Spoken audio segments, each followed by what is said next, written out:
Welcome to the podcast. We do recover with Jared Miller, your host. And I'm Dr. Terry Sellers, your co-host. This is a podcast about recovery from addiction. We want to talk about what successful recovery can look like. Brought to you by Steps Recovery Center, Rise Up Subs, and the St. George Hilton Garden Inn. We are officially sailing through September. It is September 29th, 2003. I have an amazing guest for you guys today. Matt Blanchard is coming on. He has an incredible story. I can't wait to get to it. Do me a favor, though, listeners. If you're watching this on Facebook, please, please, please, we have a big push right now to convert our Facebook viewerships onto podcast platforms. What does that mean? That means Spotify, Podbean, Apple, iHeart. What are some other ones, Sean? TuneIn, Google, Pandora, podcast, I forgot. There's a whole bunch. There's like 100 of them. Comma, etc. Go to a podcast platform, whatever you listen to. If you have the Spotify app, beautiful. Go to Spotify. It's like any possible app that you listen to podcasts. If you put in "We Do Recover with Jared Miller," you will find it. Listen Notes, Podbean, Apple, Spotify. Did I miss anything? No, that's great. There's like a whole bunch. So if you had some weird like sea level podcast app that you like got from India, Jared will be on there. Deezer, all the podcast platforms. Wow. So please, I'm not sure if my mic, maybe turn me up a little bit in my mic. No, you're fine. Okay. You're fine. Go to the podcast platforms. Type in "We Do Recover with Jared Miller." Follow us on those podcast platforms. We really appreciate you guys doing that for us. Today is going to be an episode of Experience, Strength, and Hope.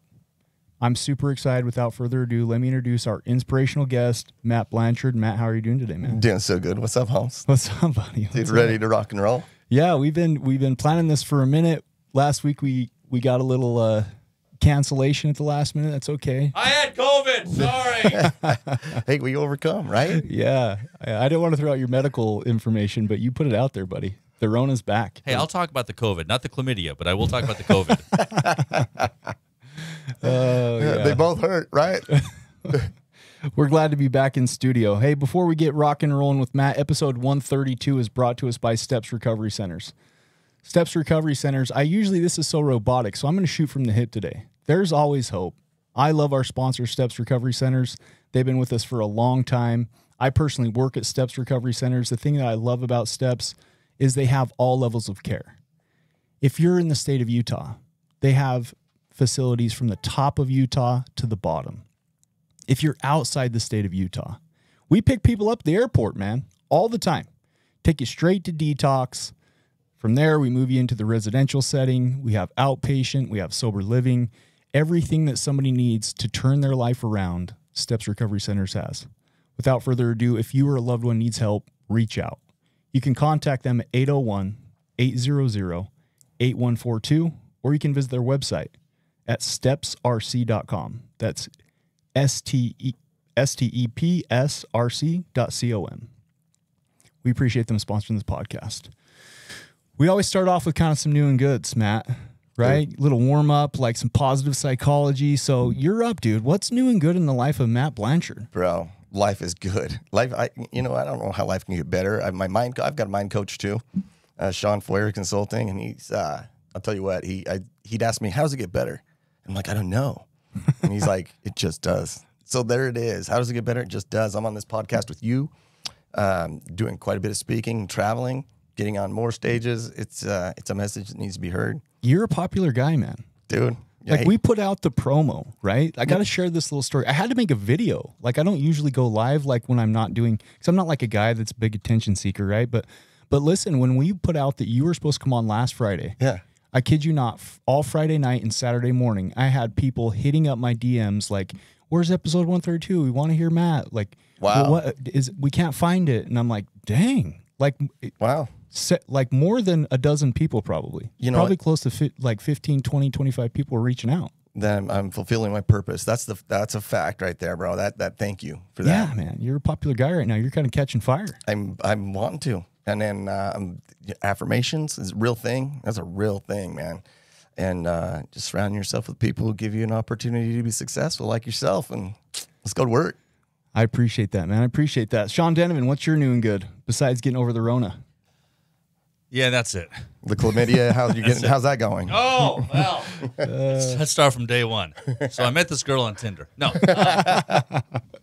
No. Yeah, 2 weeks of the Rona, it was like 3 days of sickness and then like 7-8 days of just like general, I don't feel okay. So I think the worst part is I couldn't watch certain Netflix shows. Otherwise, my wife would be mad at me for getting ahead of her on certain shows that we're watching together. So that was the worst part of the Rona. That's the thing, man. Happy life, happy wife, happy wife, happy life. Yeah. And hey, listen, if I get too many episodes ahead in Only Murders in the Building, Oh, my you're wife. watching that? Oh, yeah. Oh, She my loves gosh. it, dude. She loves it. And she would literally kill me if I got, you know what I mean? Even one episode ahead. Dude. Circle of Time. My wife got ahead. I don't know if you've seen that, but anyway, yeah. That's your guys' jam? She left me behind. Well, it's kind of like a Game of Thrones thing and things like that. So that's our jam. And she doesn't wait for me, though. Man, managing married life, Dude, right? downhill, I'll catch her. Uphill, if I can't grab on, I'm in trouble. Oh, yeah, I love it.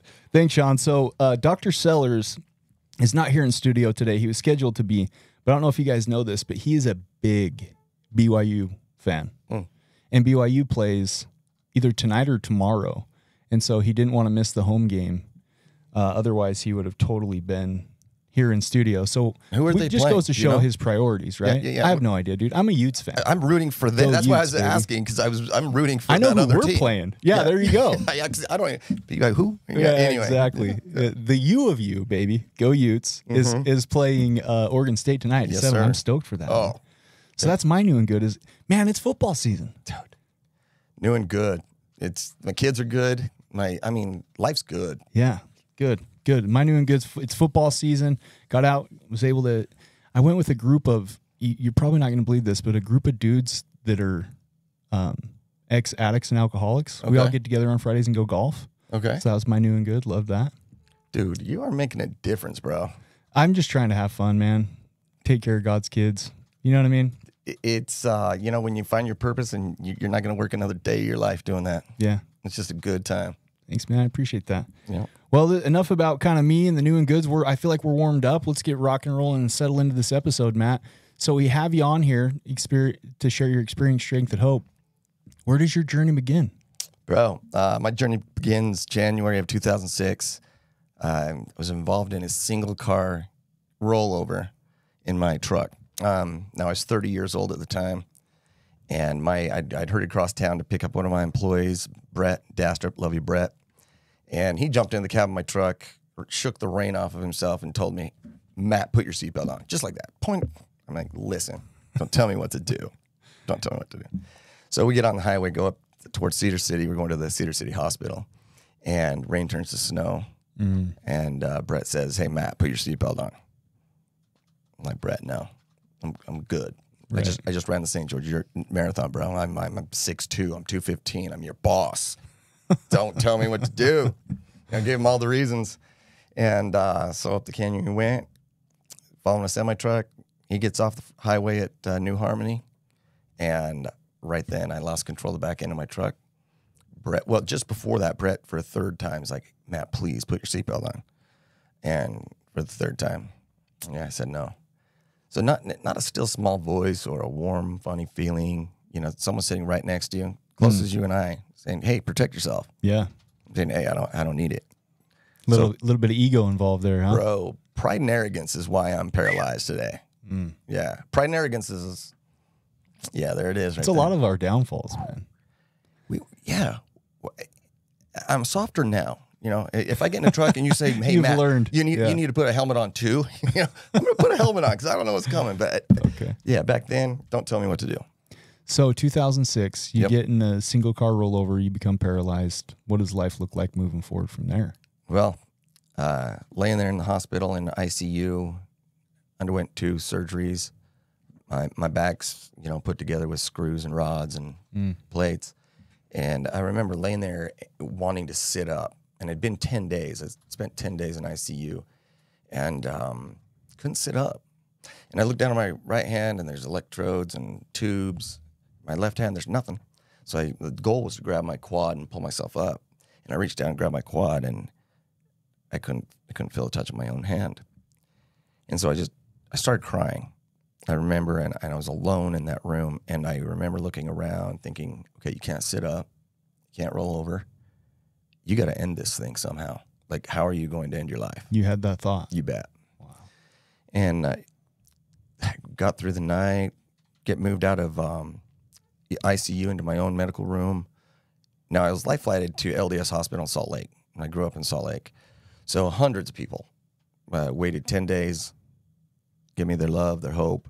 And as they came in to tell me this, after waiting 10 days, I wouldn't open my eyes. I wouldn't acknowledge anybody. Conversations, wouldn't acknowledge anybody. I just wanted this nightmare over, figuring it out. So at the end of visiting hours, everybody left the room except my pops.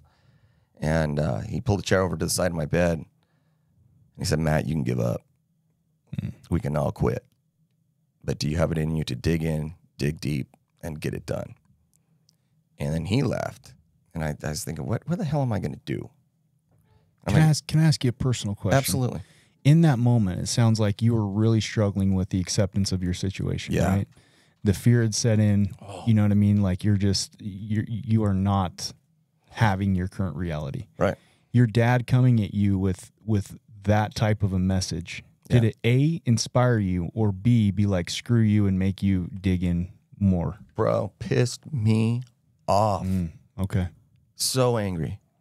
But I wouldn't acknowledge or open my eyes for him either. So now, It's too fresh. Like so many of us are just like, I'm gonna do this. I'm alone in this. Like I'm alone. I'm utterly alone. Yeah. Like, Dad, you don't know what the hell you're talking about. Right. Like you don't know how rubbery, how heavy my bottom half feels.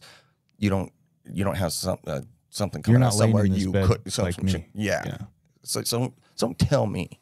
You know, I was pissed, and I fought with that all night long, just pissed, and I thought, dig in, paralysis. I'm having this conversation with my dad. Paralysis pops, and like you actually said that, or no, in my head. In my your head, mind, you were reviewing this conversation. Yeah. Hey Matt, you can give up, but you dig in. Well, okay, I'm paralyzed, Dad. It would dig deep. Life in a wheelchair, and I remember looking over at my wheelchair, and then I thought, now remember, I'm pissed, and then like, what am I going to do? I'm going to walk. You know what? I don't care. Spinal cord injury. I'm Matt Blanchard. That doesn't have anything on me. That's what kind of person I was. True. Swear. When I say I'm in a wheelchair because of pride and arrogance, oh, dude. That's your truth. Prideful guy, man. I was a prideful guy. So anyway. So the following morning comes, and my occupational therapist comes bouncing in the room. What do you want to do today, Matt? Want to walk. All right, we'll walk. You said that. I Oh, want yeah. to walk. That's the first thing I said. First thing I said to anybody that very next day. What was his response? He's brilliant, man. Brilliant. He says, okay, we'll walk. And in my mind, I'm like, this is my guy. Like, I just was told, what? I'm going to walk? But first, Matt, before we walk, I want you to get your socks on. And I laughed out loud. His name's Casey Mitchell. Love you, Case. And he throws me a pair of socks and starts to leave the room. And I'm like, yo, where are you going? I just got to get my socks on. We're going to walk. And he's like, yeah, get your socks on. I'll be right back. So I'm looking down at my body, and I reach down, and I can't feel, and I'm trying to pull up my legs, and I'm sweating, and I'm frustrated, and 40 minutes has gone by, no socks. What helps when you get frustrated? You start cussing, right? So Sure. I'm cussing, mother trucker. Like we talked about that a little earlier. Yeah. So now nurses and doctors are coming in my door. Hey, are you okay? And I'm like, got my socks on. Got my fucking socks on. Leave me alone. Yeah. And Casey comes in. He's like, Matt, yo, it's been 40 minutes. I thought you wanted to walk. How much did you want to kill that guy in that moment? Bro. If I Come say that a little closer, Casey. Yeah, just a little I didn't closer. quite hear you. Because if I wrap my hands on you, as a wrestler, I'm going to hold you. So anyways, he says, Matt, do you want some help? You want some help getting your socks on? And I said, no. He's like, Casey, who needs help getting their freaking socks on, bro? Who needs help getting their socks on?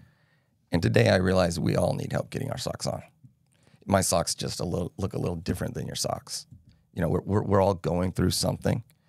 And my something, everybody sees. The wheelchair, oh, he must have a hard life. Bro, I don't go through paralysis alone ever. Yeah. Whereas there's so many other people suffering in silence, thinking, I don't have it as bad as Matt, so I'm not going to talk about my shit, and bro.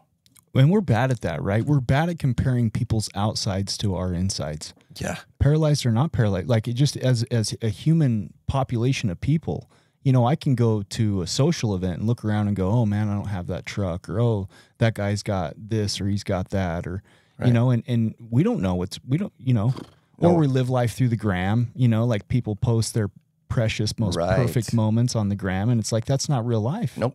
But yet we internalize it. Dude, and we think that's the standard. And also I loved we all need help putting our socks on. Dude, we all like need that help. metaphor is golden, dude. That's going to be our golden nugget of this. I love that. Dude, and we do. Wherever you're going, like if this podcast is helping you get your socks on with me, because it's helping me get my socks on. I'm telling you that right now. And we talked about where you're going, what's good. This is where I'm going. This is what's good. I've surrounded myself with people, with badasses and I'm a badass because I'm surrounded by badasses. And it's true. Show me your friends, I'll show you your future. Yeah, man. Yeah. When I was going through addiction, who was I hanging out with, man? When I was short, who was I calling? When they were short, who were they calling? And listen, if you're listening right now, if you're watching, take inventory of who you're surrounding yourself with. You're the average of those 5 people. You want to be a millionaire, you better go surround yourself with millionaires. It's true. It's true. Yeah, we feed off of each other. And to answer that question, they're surrounding themselves with people that are trying to escape, run away from, avoid, right? Yeah. And dude, misery loves company, as they say. So now I'm in a broken body and don't want to live. And they're giving me a drug called Oxycontin. And I'd never taken this drug before. Didn't even know what this drug was. Yeah. And I'm on Oxy-10s. And we talked about it a little bit earlier too, for my long-term pain. And then for my breakthrough pain, at the time I was on Lortab 10s.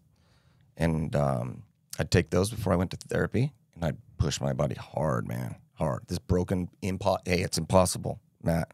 T12 completes don't walk. That's what I was told. You're a T12 complete spinal cord injury. And T12 complete spinal cord injuries don't walk. Never been done. Not going to happen. Well, Mount Everest, never been climbed, never been summited. Until it was. And it killed everybody that ever tried before then, too. Like, are you crazy? You're going to go do that? It's going to cost you your life. Yeah. Until it was. 5-minute mile. Dude, there's a kid in Cedar City that's a sub 4. Like a 3:57. That's mile. insane, man.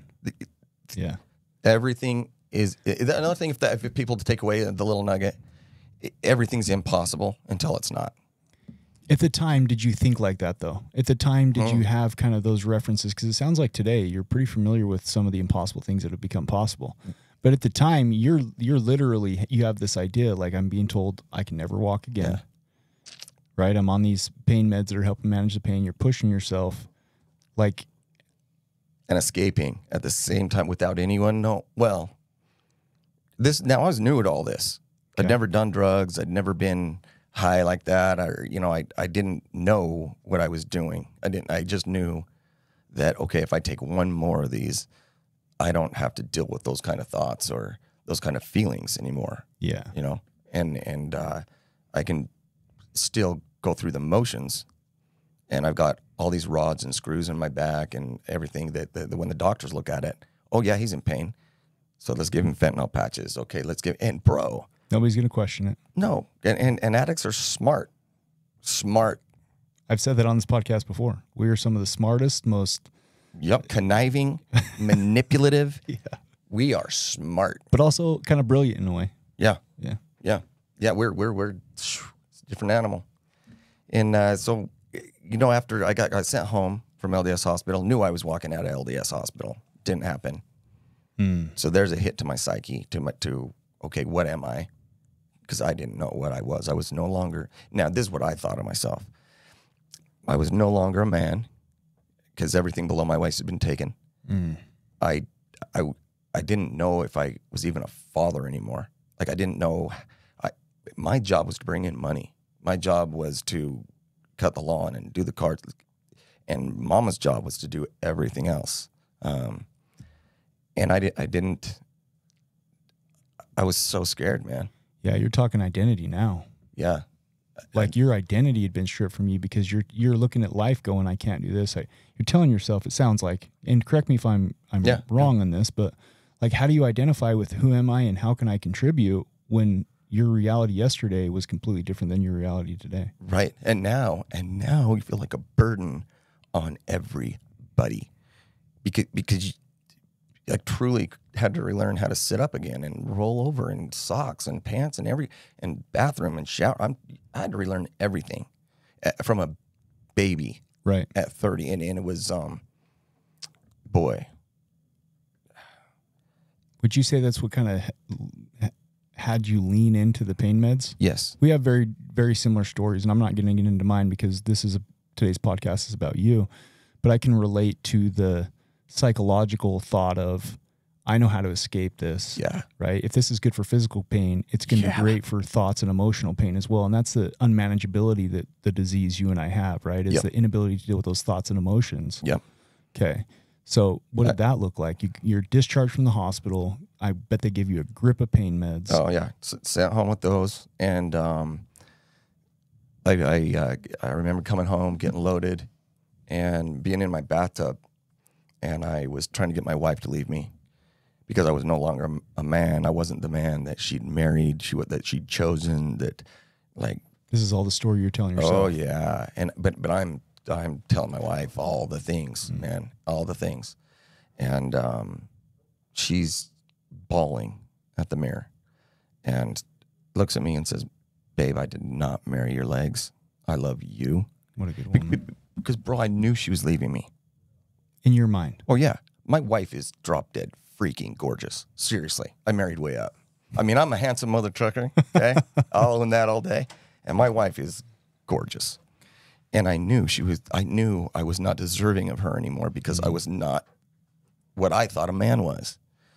And so I'm masking that with meds, trying to get my wife to leave me and destroy anything and any relationship. And don't tell me I need these.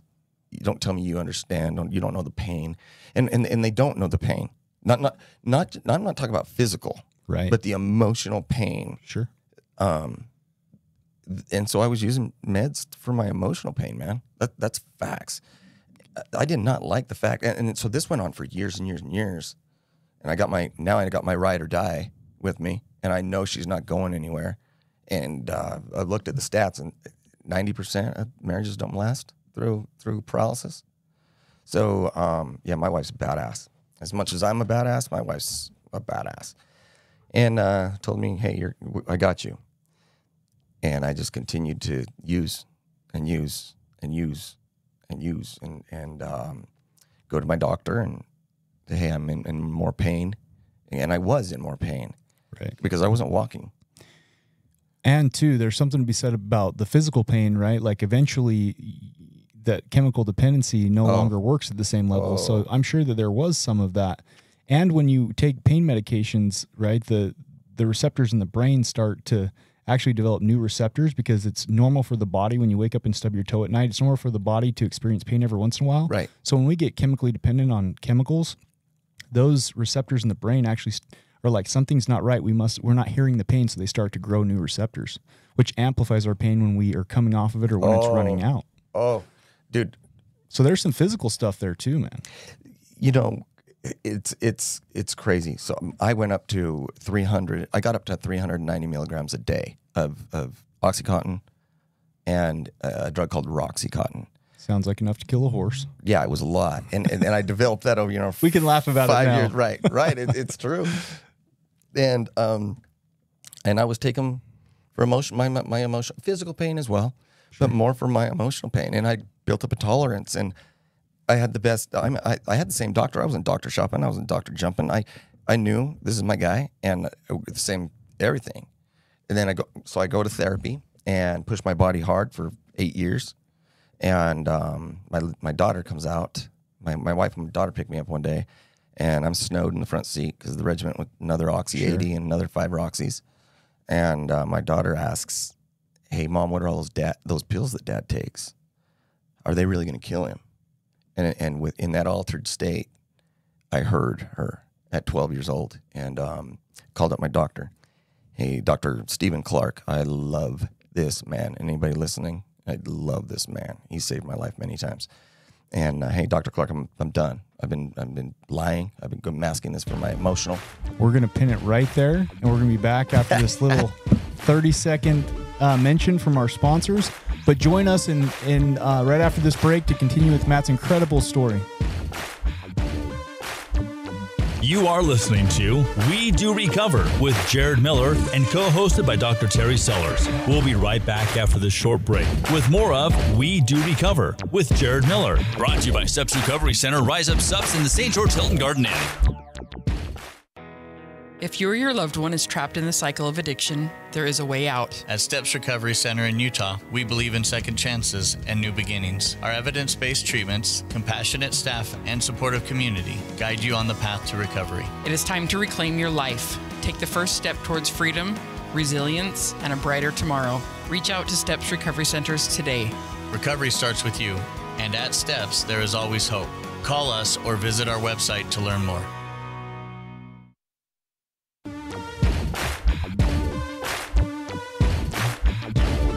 We welcome you back to We Do Recover with Jared Miller, co-hosted by Dr. Terry Sellers. Brought to you by Steps Recovery Center, Rise Up Subs in the St. George Hilton Garden Inn. And now with part 2 of our podcast, Jared Miller and Dr. Terry Sellers. I got to admit, I was so engulfed, enmeshed in your story that we completely ran out of time. But we're going to get right back to that, Matt. We appreciate it. For those of you that are listening to this, welcome to the second half of episode 132. We got Matt Blanchard on here sharing his incredible story of overcoming a lot of things in life. And I love that we're talking about the mental health stuff, the addiction stuff. Yeah, it's before we get back to him, we want to acknowledge one other of our sponsors, Rise Up Supplements. Rise Up Supplements is a nootropic line that's aimed at optimizing brain function and supporting mental health. They have 2 powerful blends. Mindful Mood helps decrease anxiety and enhance mood. Not slaughtering this one today, Sean. And then we have Mind Shift. Mind Shift helps increase focus and optimize brain function. That's the official tagline. Let me tell you a little bit something about Rise Up Supplements. It helps their neurotransmitters. It's a nootropic. This is not your bodybuilder type supplement. This is for somebody who, maybe needs a little bit of help with decreasing some anxiety, right? Enhancing their mood, give them a little bit of pep in their step. I need some of that. The Mind Shift is going to be somebody that needs focus. I call it the pre-work formula. It helps you focus. It helps you feel more motivated. Go to riseupsups.com. That's riseups.com. You can save yourself 30% off when you do a monthly subscription at checkout. Do you have anything that makes me feel like the first bite of a McDonald's hamburger, but not the last bite of a McDonald's hamburger? I don't even know. Let me work on that. Think about that. You got, you're the first bite of a McDonald's hamburger. It's fantastic, right? Well, yeah. It depends on the hamburger. I don't do McDonald's. Well, I mean, McDonald's. Come on. I mean, the first couple of French fries, fantastic. Oh, money. Before first it bite hits of your bloodstream, I would Exactly. argue. Yeah, the initial dopamine release. Yeah, I get it. But by the time you get to that second cheeseburger, you're like, I hate my life. Oh, yeah. The fries, you're about 3/4 of the way through, and they've gotten cold, and they're soggy, or they're hard. You're just like, ugh. Yeah, but you're still messing them up. Oh, why am I doing this? Why am I doing this? But the first bite, fantastic. It's like tripping on a hallucinogenic. It can turn dark real fast. Man, you can go from the warm and fuzzies to the dark and scaries like that. McDonald's is a drug. Yeah, well, we won't get into that topic. Yeah, and I'm not opening up my. That's another podcast. I'm not opening up myself to any litigation here. Yeah, so Matt, I actually got you a little gift. Oh, right on. I don't know if people know this or not. Rise Up Supplements is a company that me and my wife created 1 year ago. So I work in the field of mental health. I actually got tired of telling patients that weren't willing to do meds, like take this and this and this and the amounts and the regimen, and we just came up with blends. So there's some Mindful Mood for you. Thanks, bro. Try that thing out. It's got some good stuff in it, some lion's mane, some rhodiola, some guayusia, some rose hips, some cordyceps, lots of good stuff for the brain. Thank you. Yeah. Especially where you're speaking a lot and you're doing a lot of getting out, and take a couple of those before your next speaking gig. Let me know how you feel. Dude, I'm going to do it, and I will. I'll let you know. So, so with the anxiety thing, I found that my anxiety came from worrying about the future, about like, what am I going to do? How's this going to happen? La-di-la-da. Yeah. Especially with my broken body and stuff. And then depression was dealing with my past. Like, oh, I can't be that guy anymore. I'm not that 6'2", da-da-da-da. And the one thing that came out of my accident is I'm a present person now. Like I'm focus on the now. Yeah. I mean, I have a plan, and we're going someplace. We're going. But, yeah, the most important moment of my life is right now. Absolutely. In clinically, I would argue that general anxiety disorder and major depressive disorder are actually things that it's not the story we're telling ourselves, right? So like major depressive disorder is somebody who has no reason to be depressed, and yet they're depressed. That is not bereavement. That is not sadness from loss. That is actual clinical depression when they have no reason. I struggle with depression, right? Like I believe in being transparent. To this day, I'm remarried. I've been in recovery for 9 years. I have a beautiful wife. I have a beautiful home. I have a career. I still some days have a hard time getting out of bed. Yeah. And that's chronic depression, right? And so, yeah, I could get real sciencey. I'm not going to do it because I really want to get back to your story. But yes, so that there's a thing called sympathetic and parasympathetic in the brain. Yep. This helps slow down. This is kind of the brake to slow down. It's a natural beta blocker that works on the sympathetic nervous system to kind of slow it down. Okay. Anyways, now I could geek out, but I won't. I'm a geek though, bro. Like I'm just being honest. Like my degrees in. We'll chat offset. Okay, yeah, there we go. All right, let's do it. I love it. I'll give it a shot. So last time when you were talking about a drive home with your wife and with your your daughter had brought up, what are these pills that my dad's taking, and are they going to kill him? Yep. Right. That's kind of what you heard. Yep. And at this point, I would almost argue, Matt, you're in the pre-contemplation stage of addiction. You probably don't recognize that you have a problem, because, dude, you went through a lot, an event, right? Yeah, a life-altering event. Yeah. And the story you were telling yourself after that event was definitely putting you in a depressive, I would even argue, passive suicidal ideation frame of mind. Yes. Yes. So you're probably not really correlating, I'm an addict at this time, or I have an addiction at this time. You're taking medications, right, to cope. My life was stripped from me, like immediately stripped from me. And I didn't, you're right, bro. You hit it on the head. And no one's ever said it the way you said it. And nobody's going to look at you and say, Matt, you're a junkie, dude. Right, no way. Because you have gone through this life-altering event. Right. So for people that are listening to this and they're like, oh, Matt was just a junkie. No, Matt was going through some tough stuff and probably didn't realize he had a problem until guess what? Right. He had a problem. Oh, bro. Right? So you call your doctor.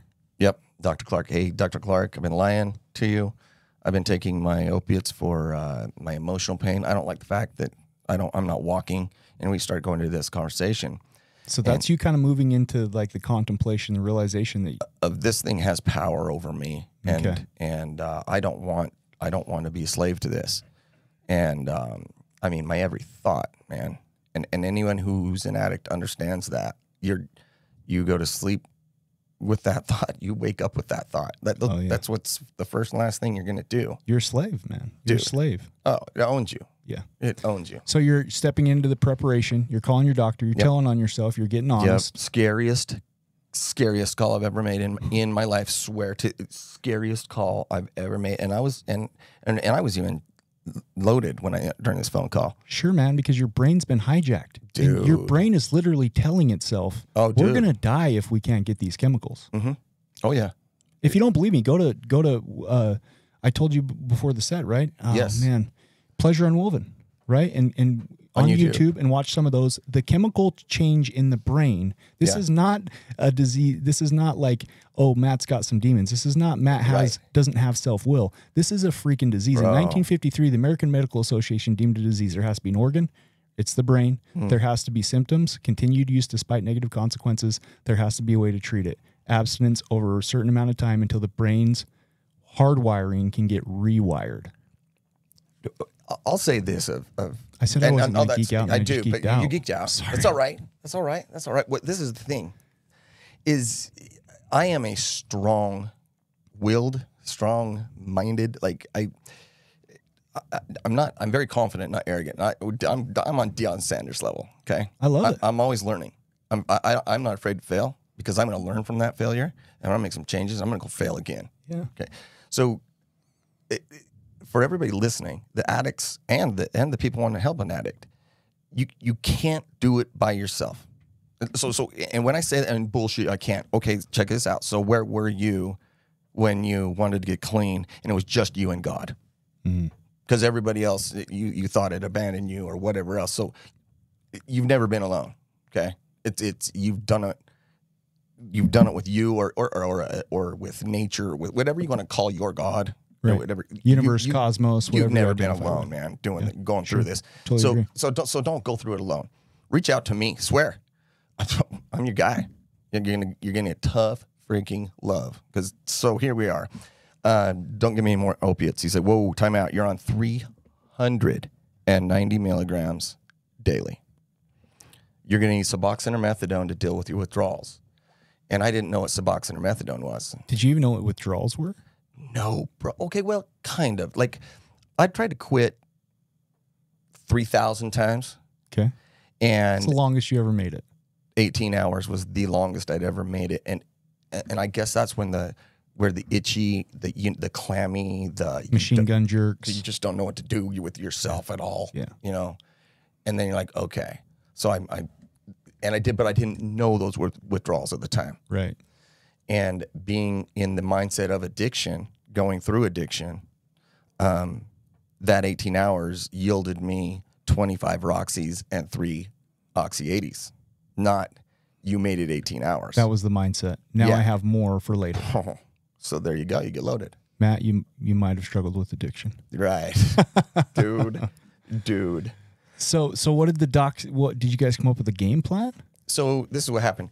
I told Dr. Clark, I was like, hey, look, I'm not a heroin addict. I don't need Suboxone or methadone. I'm going cold turkey. And he's like, why? Oh, all right, let's see what happens. And he came to my house, like, this is what kind of doctor. He was at my house making sure, because coming off 390 a day, that could kill you, you know. So, Or at least you'd wish you were dead. oh, bro. And then I got to the point where, the thoughts of, I'm actually gonna freaking live through this.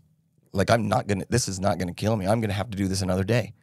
Like, And there's the passive suicidal ideation. the shit, dude. Like being that sick on the shower floor with in my own vomit, you know, and just shaking. And it's day 3 or day 4, and my wife was standing over me, controlling the temperature of the water to try and control my shivering, and I would just yell obscenities at her, man. Yeah. Get me a mother pill. This all goes away. You don't love me. You're a horrible wife. You're a horrible person. How can you watch me do this? She'd leave crying. Sure. My dad would come in, and I would light my dad up, man. And You were taking hostages. You were going through a tough time. And, bro, if I was hurting, you're gonna hurt too. Yeah. If I'm gonna hurt, you're gonna hurt. Yeah. So, and if I can hurt you as bad as I'm hurting right now, then you'll realize I need a drug. I need this opiate. And my dad would leave the room. Now, I've never seen my dad cry. Not ever. And I didn't then either. But then my kids would come in. And, they're 10, 12, and 14 at the time. And, I would say really horrible things to my kids, too. And try to manipulate them against grandpa and mom, you know. And, that was my rock bottom, lowest, horrible thing. And I appreciate you sharing that. I think it's also important to reflect. You weren't Matt. No. You weren't in your right mind. You were not thinking, you know what I mean? Like the way, I don't want to get geeky again, but your frontal cortex was not firing properly. You weren't making logical comments, things that you were saying, right? Right. And at the same time, we still get to take accountability and make amends for those things, right? Oh, bro. Yeah. Yeah, I on day 4, Dr. Clark had come to the house. He came at nighttime, or the evenings. Now, I hadn't slept in 4 days. All those toxins were leaving my system, and I smelled like sulfur. It didn't matter how many showers I took, those toxins leaving. And he finally showed up, and what had happened going detoxing at my house, not at a clinic, is my dad came in. Now, my dad's a Marine, dressed him as sir till the day passed. He took my wheelchair away. And so I wasn't going anywhere. Right. You know, the worst thing I could do is crawl around the house, try to bite his kneecaps. That's about as bad as it got. And Dr. Clark's at the foot of my bed, and I'm like, they heard me. I'm going to get a freaking pill, man. Finally. And I'm like, yo, Dr. Clark, listen, I want to be clean. It's been 4 days. You know, I'm doing good. I just need one oxy. One oxy. And he's like, no, Matt, that's not what I'm here to do. So I go into addict mode. I mean, I go into straight, okay, crying. We're going to cry. We're going to. Let's manipulate this doctor and give him what I want. I'm going to show him how bad I'm hurting. Right. Get it?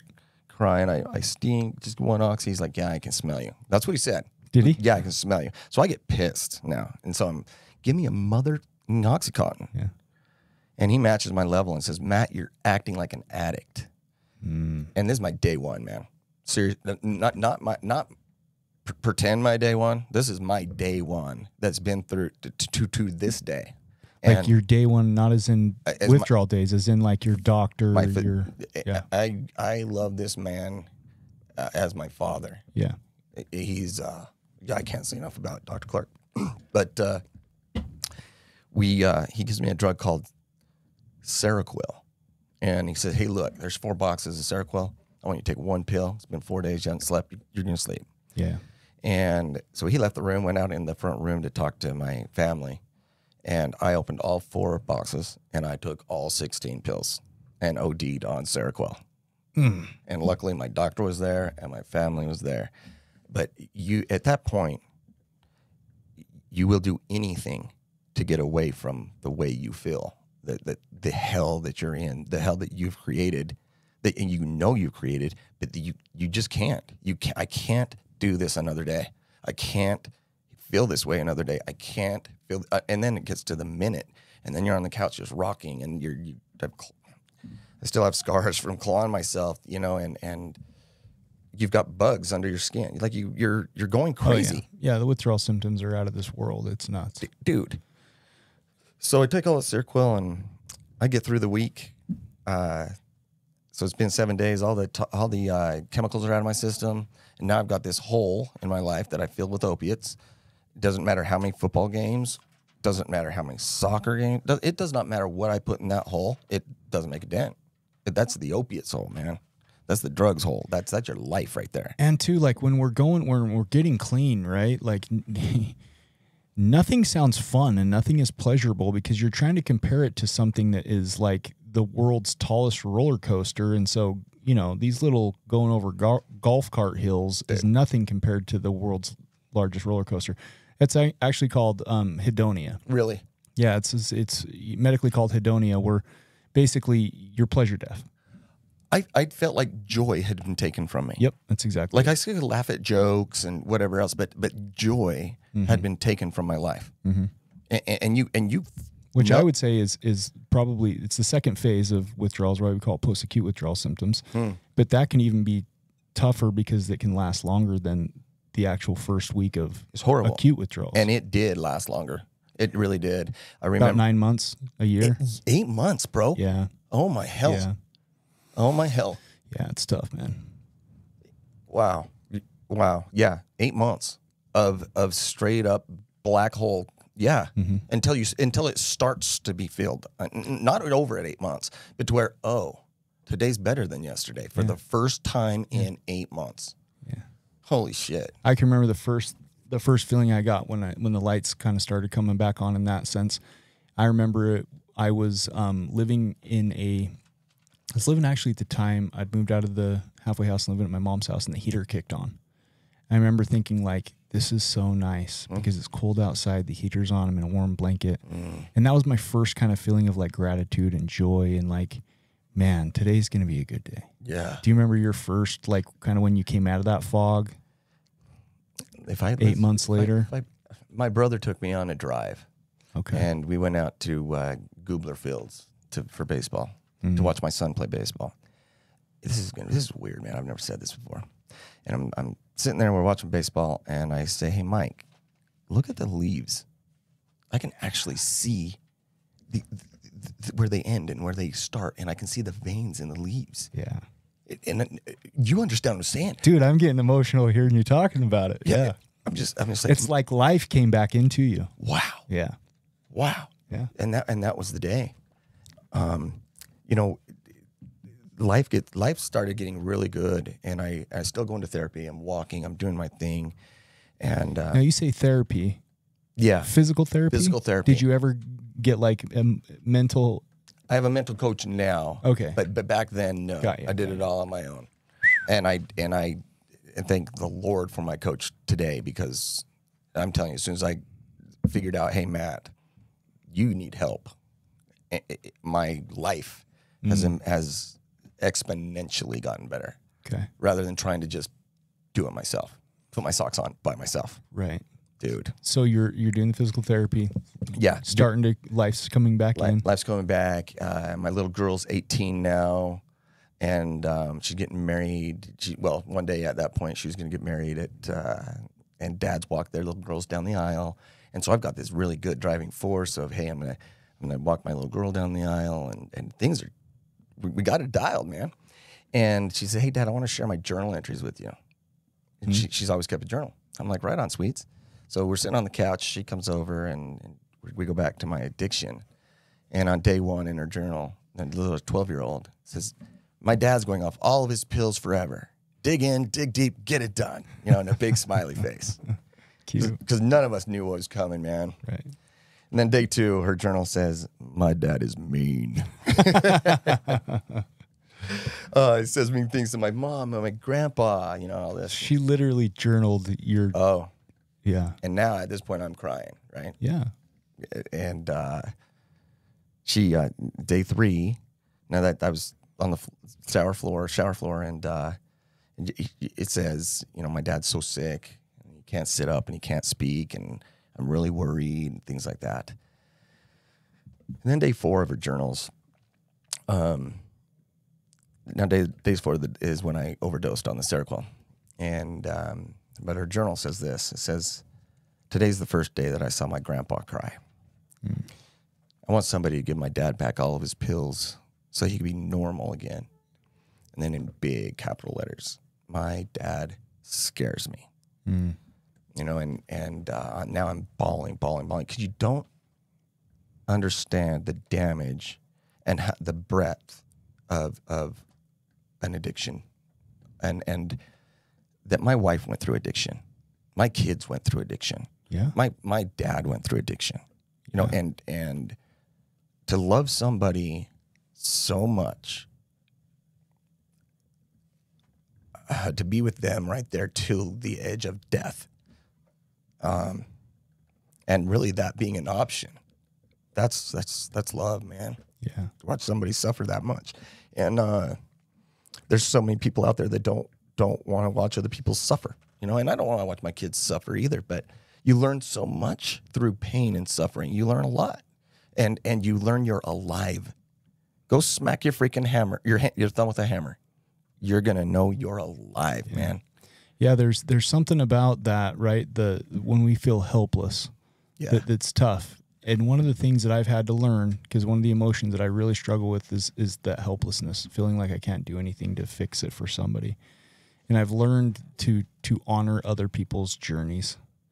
You know, like like you shared, we're all trying to put our socks on. People are going through different things. And this empath in me, right? This bleeding heart, I have to acknowledge sometimes I have to sit back and let Creator do his thing, and I get to honor people's journeys. Matt, we got about 2 minutes left here. How long ago was that? What does life look like today? And if people want to get a hold of you, you do more than just you. I asked you to speak on your addiction because that's what this podcast is about. Right. But you're a life coach. Yes, I'm a life coach. You're a motivational speaker. I'm a motivational speaker. My jam is kids, really. You know, anywhere from 24 to 18 years old. I view those as kids, and I impact lives now. I speak like I speak today, and You do podcasts, you do in-person speaking events. Yeah, I'm a motivational speaker, inspirational speaker. Speak at high schools, elementaries, colleges. It doesn't everywhere. this message needs to get out to everybody, and it applies to everybody. So and things are great. If you want to get a hold of me, the best way right now, because my website's under construction, but Matty Blanch 3 on Instagram or Matt Blanchard on Facebook. DM me, book me.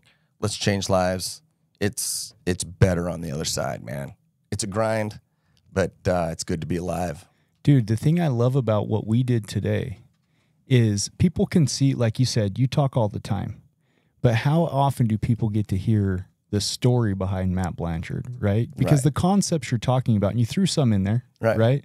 Like when we were before this, you made a comment that your perspective shifted when you realized that this happened for you. Oh, yes. Not to you. And the socks, right? And you have some very powerful concepts that people are going to, if they want to have you come speak and speak. But today we got to learn the story behind Matt Blanchard, which is pretty freaking cool. Well, I speak on overcoming addiction. I speak on suicide. Overcoming adversity? Bro, it's a huge thing. Oh, yeah. And that your challenges happen for you, not to you. Here's the thing, and I know paralysis has allowed me to become the man, husband, father, brother that I was always meant to be. And I am grateful for it. If I was given the option, hey, Matt. You're okay. If I was given the option, hey, Matt, you want your body back, this body, or do you want to stay in the chair? I'm staying in the chair, man. Thank you so much for coming on, Matt. Appreciate it. Thanks, brother. Yeah. Thank you for joining us today on We Do Recover with Jared Miller. Help us spread our message of hope. Like, comment, and share. If you have any topics or ideas for future shows, please share that on our Facebook page. That Facebook page is We Do Recover with Jared Miller. If you or a loved one needs help, please reach out to us. Again, thank you for listening. Brought to you by Steps Recovery Center, Rise Up Subs, and the St. George Hilton Garden Inn. The views and opinions expressed on this podcast do not reflect those of its sponsors. This has been a production from A Podcast Studio.